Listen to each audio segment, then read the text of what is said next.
Social media पे connect होना है मेरे साथ, तो आप क्या कर सकते हो। आप डिस्क्रिप्शन पे जाओ, लिंक है इंस्टाग्राम का, टेलीग्राम का, आप चेकआउट कर सकते हो।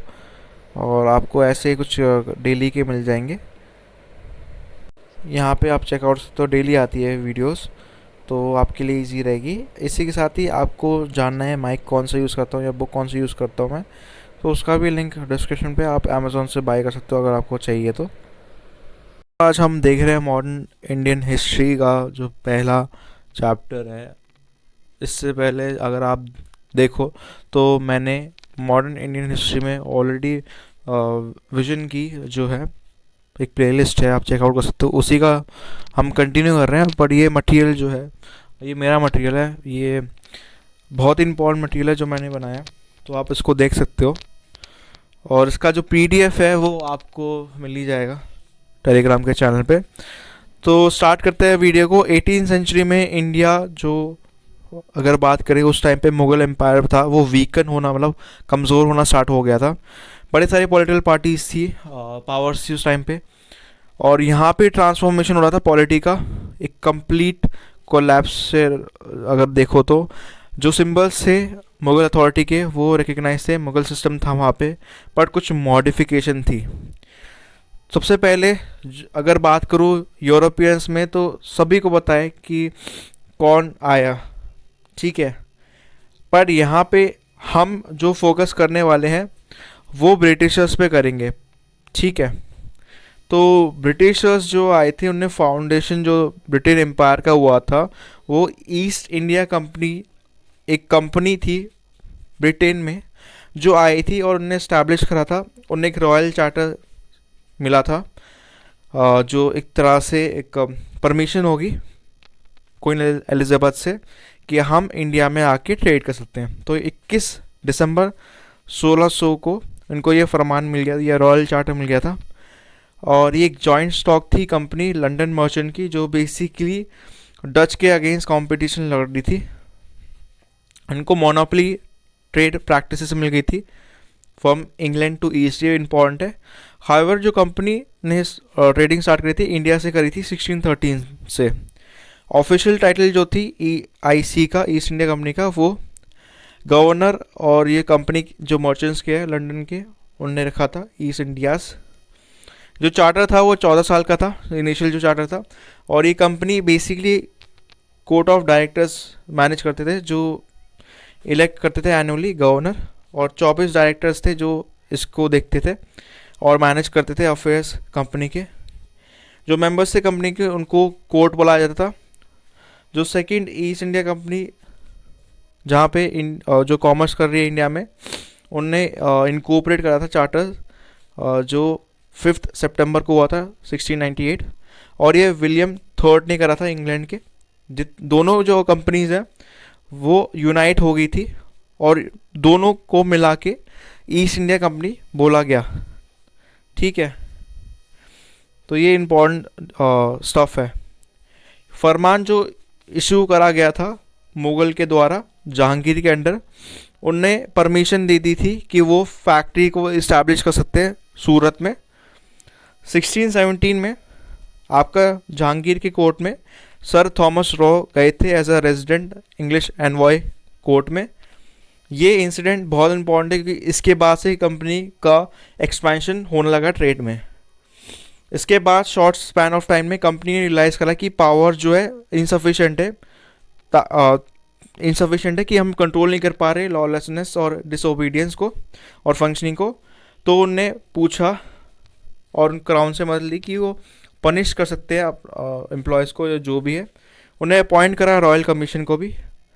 लेटर 1623 में जेम्स टू ने ये पावर दी थी कि वो कंपनी को कि वो इशू कर सकते हैं कमीशंस को। तो ये इम्पोर्टेंट है। चार्टर ऑफ 1661 में जो इशू हुआ था 3 अप्रैल 1661, जिसमें चार्ल्स टू ने इशू करा था और कंपनी को एम्पावर्ड करा था कि वो गवर्नर और काउंसिल्स को अपॉइंट कर सकते हैं जो फैक्ट्रीज़ में। गवर्नर काउंसिल को ये ऑथराइज़ करा था कि वो जज कर सकते हैं all the person belonging to, या जो रह रहे हैं कंपनी के under according to laws of England, और एग्जीक्यूट कर सकते हैं जजमेंट को। तो ये इंपॉर्टेंट चार्टर है क्योंकि ऑथराइज करता है कंपनी को कि ये पनिश कर सकते हैं, ट्राई कर सकते हैं कोई भी पर्सन को जो इनके अंडर रह रहा है। ओपन कर दिया डोर इंट्रोडक्शन और एप्लीकेशन इंग्लिश लॉ का इंडिया में। और थर्ड है जुडिशियल पावर दी थी गवर्नर और काउंसिल को, ठीक है, जो कंपनी के थे। चार्टर और एक्ट ऑफ 1698 की बात करें तो ये कंपनी को पावर दे दी गई थी कि गवर्न कर सकते हैं फैक्ट्रीज को, फोर्स को भी। वो इस्टेब्लिश कर सकते हैं अकाउंटेबिलिटी कंपनी में टू द क्राउन, और कंपनी को सबमिट करना पड़ेगी अकाउंट्स ब्रिटिश पार्लियामेंट को एनुअली, मतलब साल दर साल सबमिट करना पड़ेगा। पावर्स क्या थी कंपनी के पास कि वो लॉज बना सकती है, constitution, ordinance, orders, good governance के लिए कंपनी के, बेटर एडवांसमेंट, और कंटिन्यू कर सकते हैं ट्रेड टैरिफ को। इसके अलावा उन्होंने इस्टेब्लिश करी फैक्ट्रीज, पहले सूरत, फिर कलकत्ता, मद्रास, बॉम्बे। सेटलमेंट इस्टेब्लिश हो गया था सूरत में, उसका यहाँ पे आप देख सकते हो मद्रास में भी हुआ था 1639 से लेकर 1726। और यहाँ पे आप देख सकते हो डिवीजन था टाउन्स का, वाइट टाउन जहाँ पे ब्रिटिशर्स रहते थे और ब्लैक टाउन जहाँ पे इंडियंस रहते थे। Admiralty code, quality code, mayor code of 1687। Settlement Bombay में भी थी 1668 से लेकर 1726। और क्लास जो कैलकाटा है वो 1619 से लेकर 1726। चार्टर ऑफ 1726 भी इंपॉर्टेंट है, 1753 भी इंपॉर्टेंट है, वो मैं किसी अलग वीडियो पे लाऊंगा। पर यहाँ इस वीडियो में हमने बस ये देख रहे हैं कि कैसे ईस्ट इंडिया कंपनी आई और ने अपने मतलब जो कमर्शियल पावर थी इस्टेब्लिश करना स्टार्ट कर दिया था, ठीक है। मेयर कोर्ट जो थे वो इम्पॉर्टेंट थे कि इन जगह पे जहाँ पे रूल कर रहे थे, मद्रास, बॉम्बे, कैलकाटा में उन्होंने इस्टेब्लिश करा था, ठीक है। आप देख सकते हो ये मुग़ल रूलर्स हैं जो इम्पॉर्टेंट है, बाबर, हुमायूं, अकबर, जहांगीर, शाहजहाँ, औरंगज़ेब, ये पावरफुल थे सारे। उसके बाद वीक आने लगे, वीक रूलर्स या वीक पावर्स जो थी, बहादुर शाह, जहेंद्र शाह, फरुखुद्दीन, जो भी इसका नाम है, इसका प्रोनाउंसिएशन गलत हो सकती है, आप देख लो ना। शाहजहाँ टू, मोहम्मद शाह, अहमद शाह, आलमगीर टू, शाहजहाँ 3, शाह आलम 2, अकबर शाह, बहादुर शाह, जफ़र जो लास्ट से रिवोल्ट के बाद इनका ख़त्म हो गया था। अदालत सिस्टम स्टार्ट हुई थी यहाँ पे ड्यूल गवर्नमेंट थी बंगाल में। वॉरेन हेस्टिंग थे जुडिशल पैनल आए थे 1772 में, जिसमें ओरिजिनल जुडिशन और अपीलेट कोर्ट्स के बारे में बात करी, कलेक्टर्स, डिफेक्ट्स। नया प्लान जो था 1774 का, उसमें दीवान और आमिल भी थे, प्रोविंशियल काउंसिल थे, डिफेक्ट्स देखे गए थे। रीऑर्गेनाइजेशन था अदालत का 1780s में, सेपरेशन करा रेवेन्यू और जुडिशल मैटर्स को।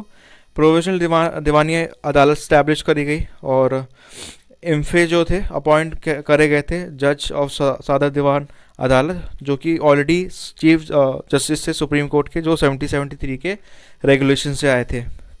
रिफॉर्म्स की बात करें 1781 में, तो रिफॉर्म्स इम्पे लाए थे। First code of civil procedure जिन्हें रिकॉल करा था, ये इंपॉर्टेंट है, first code of civil procedure CPC इस टाइम पे आया था।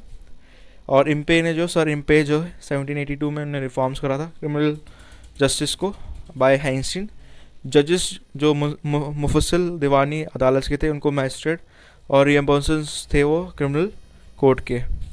लिस्ट देख सकते हो गवर्नर जनरल बंगाल की, यहाँ पे रेगुलेटरी एक्ट के बाद जो 1772 के बाद है list. Governor of Madras, Bombay आए थे गवर्नर ऑफ बंगाल के under. Warren Hastings, Lord Cornwallis, Sir Shore, Lord Wellesley, Sir George Barlow, Lord Minto, Lord Hastings, और लास्ट है लॉर्ड एमहर्स्ट। तो इसी के साथ ही हम ख़त्म कर रहे हैं।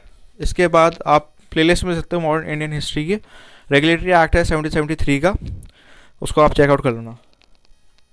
तो दोस्तों अगर आपको PDF चाहिए इसकी लीगल हिस्ट्री की जो मैं आज पढ़ा रहा हूँ, तो आप क्या कर सकते हो, टेलीग्राम पे आप जाना, लिंक डिस्क्रिप्शन पे होगा, वहाँ पे सारी PDF मिल जाएगी आपको, जो भी मैं अब से जो पढ़ाना स्टार्ट कर रहा हूँ। और ये बहुत ही टॉप नॉच कंटेंट है, तो प्लीज़ लाइक, शेयर और सब्सक्राइब करना चैनल को। हम स्टार्ट कर रहे हैं वीडियो बस।